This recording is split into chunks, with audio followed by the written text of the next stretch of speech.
देखिए कई सारे रीजंस होते हैं आपको ये चूज़ करने के लिए कि आपको किस इंस्टीट्यूट में जाना है, चाहे वो DU हो जाए चाहे वो BHU हो जाए।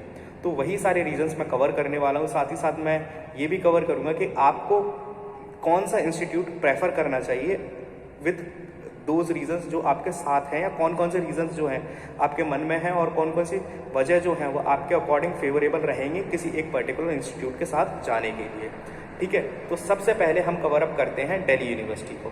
तो देखिए दिल्ली यूनिवर्सिटी की अगर हम बात करें या फिर दिल्ली की बात करें मेनली, तो यहाँ पर आपको किस तरीके के बेनिफिट्स मिलते हैं, इस वजह से आपको दिल्ली यूनिवर्सिटी चूज़ करनी चाहिए, वो मैं कवर कर लेता हूँ। देखिए अगर आप दिल्ली यूनिवर्सिटी चूज़ करते हैं तो यहाँ के जो एडवांटेजेस हो जाते हैं वो इस तरीके के होते हैं कि दिल्ली में ऑलमोस्ट सारे जो मेन जो एक तरीके से ये लीगल हब है दिल्ली में, 7 डिस्ट्रिक्ट कोर्ट्स, उसके अलावा हाई कोर्ट, सुप्रीम कोर्ट, उसके अलावा कई और कॉर्पोरेट लॉ फर्म्स, यहाँ पर सब कुछ आपको देखने के लिए मिल जाएगा। तो अगर सबसे पहली चीज़, अगर आप चाहते हैं कि आप मेजॉरिटी ज़्यादा से ज़्यादा इंटर्नशिप्स, ज़्यादा से ज़्यादा लीगल एक्सपीरियंस गेन करना चाहते हैं, आप ज़्यादा से ज़्यादा डाइवर्स जो है वर्क करना चाहते हैं in the field of law, चाहे आपको कॉर्पोरेट सेक्टर में वर्क करना हो, चाहे आपको लिटिगेंट के अंडर किसी लिटिगेंट के अंडर वर्क करना हो, या फिर ट्रिब्यूनल्स के अंडर जो है ट्रिब्यूनल्स में काम करना हो, या फिर वहाँ से चीज़ें सीखनी हो, या फिर आपको रेगुलेटरी बॉडीज़ जैसे telecom regulatory authority of India हो गया, या फिर इस तरीके की बॉडीज़ में एज ए लीगल डिपार्टमेंट में जाकर के आपको काम करना हो, तो कहीं ना कहीं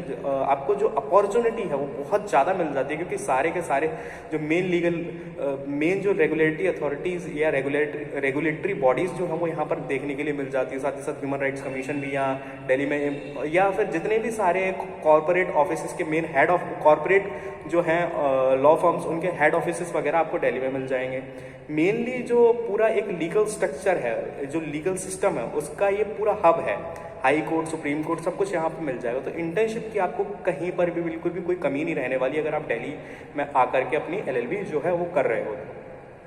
ठीक है, एक इंटर्नशिप का एस्पेक्ट हो गया। अब दूसरा एस्पेक्ट जो क्या बेनिफिट आपको मिलेंगे अगर आप DU में आकर के LLB करते हैं, वो दूसरा ये है कि अगर आप LLB के साथ साथ अगर प्रिपरेशन कर रहे हैं आप, चाहे वो सिविल सर्विस की हो गई, चाहे वो जुडिशियल सर्विस की हो गई, तो आपको दिल्ली में आकर के अच्छे से अच्छे इंस्टीट्यूट्स मिल जाएंगे देखने के लिए, और यहाँ पर आपको कई सारे ऑप्शंस मिल जाएंगे चूज़ करने के लिए कि आपको किस इंस्टीट्यूट के साथ जाना है।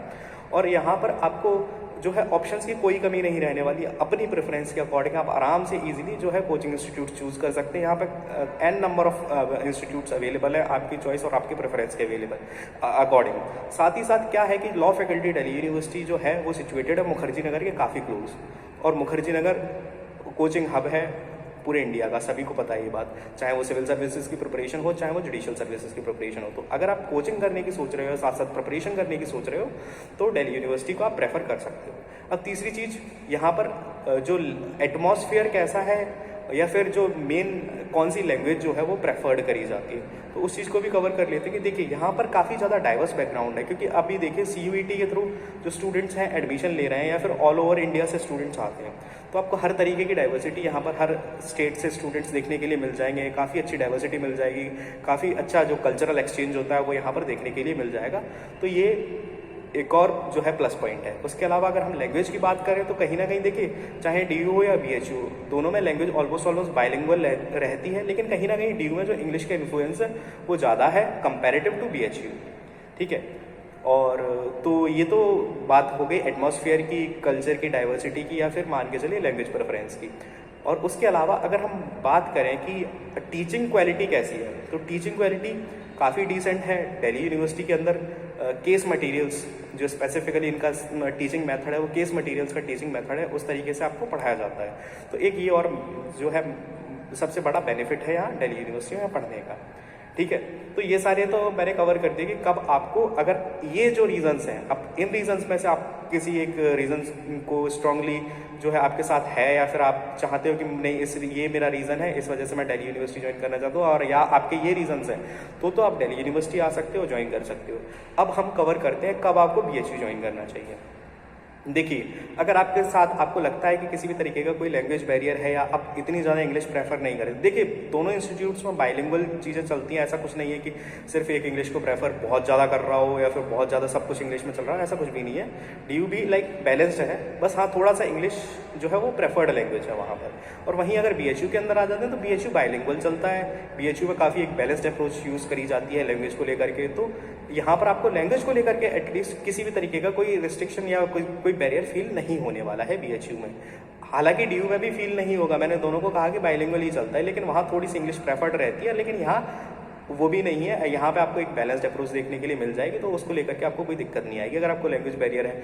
या फिर दूसरा रीज़न, अगर आप यूपी और बिहार के एरिया से बिलोंग कर रहे हो और आप एक जो है ये सोच रहे हो कि नहीं आपको ज़्यादा दूर ना जाना पड़े, जैसे मान के चलिए कि 500-700 किलोमीटर दूर नहीं जाना पड़े और आपका घर अगर बनारस हिंदू यूनिवर्सिटी के पास में है, तो एक वो रीज़न हो सकता है उसको प्रेफर करने के लिए। साथ ही साथ देखिए, अगर आपको लगता है कि आप जुडिशियल सर्विसेज की प्रिपरेशन सेल्फ काफ़ी अच्छे से कर सकते हैं, और तो देखिए बनारस हिंदू यूनिवर्सिटी की मैं को ऑलरेडी जो है हम कहते हैं जजेस फैक्ट्री, क्योंकि वो वहाँ पे टीचिंग क्वालिटी काफ़ी डिसेंट है। आप सेल्फ जो है सेल्फ स्टडीज़ के थ्रू भी जुडिशियल सर्विसेज क्लियर कर सकते हैं, कंसिस्टेंट आप रहते हैं, मेहनत करते हैं, तो ऐसा ज़रूरी नहीं है कि हर बार आपको कोचिंग की ही रिक्वायरमेंट पड़े। तो अगर आपको लगता है कि आप सेल्फ प्रिपरेशन से जुडिशियल सर्विसेज क्लियर कर सकते हैं, तो भी आप कंसिडर कर सकते हैं कि ठीक है बीएचयू आप जा सकते हैं, ठीक है। इसके अलावा अदर फैक्टर्स देखे जाएँ तो कैंपस जो है, कैंपस लाइफ दोनों की ऑलमोस्ट देखिए, चाहे डीयू हो बीएचयू ऑलमोस्ट सेम रहती है। यहाँ पर भी कल्चरल डाइवर्सिटीज़ आपको देखने के लिए मिल जाती है, क्योंकि यहाँ पर भी सीयूईटी के थ्रू एडमिशन्स हो रहे हैं। काफ़ी टॉप नॉच यूनिवर्सिटी है, सेंट्रल यूनिवर्सिटी है। तो ये कई सारे फैक्टर्स हैं यहाँ पर कंसिडर करने के लिए कि आपको बीएचयू जाना चाहिए या नहीं जाना चाहिए। साथ ही साथ यहाँ पर ये भी सीन है कि बीएचयू में सीट्स काफ़ी कम है, तो जितनी कम सीट्स होंगी कहीं ना कहीं उसकी वैल्यू उतना ही ज़्यादा इंक्रीज होती है। तो एक ये भी फैक्टर है।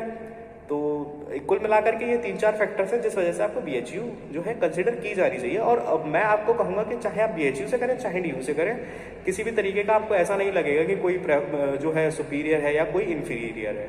तो ये सारे पॉइंट्स हैं जो मुझे लगे कि आपको काफ़ी ज़्यादा हेल्प हो जाएगी कंपेयर करने के लिए कि दोनों में से कौन सा चूज़ करना चाहिए। तो आई थिंक आपको जो कन्फ्यूज़न होगा कि भाई किस रीज़न की वजह से कौन सा इंस्टीट्यूट चुनना चाहिए और कौन सा नहीं चुनना चाहिए, वो यहाँ तक क्लियर हो गया होगा। With these words I am concluding this video.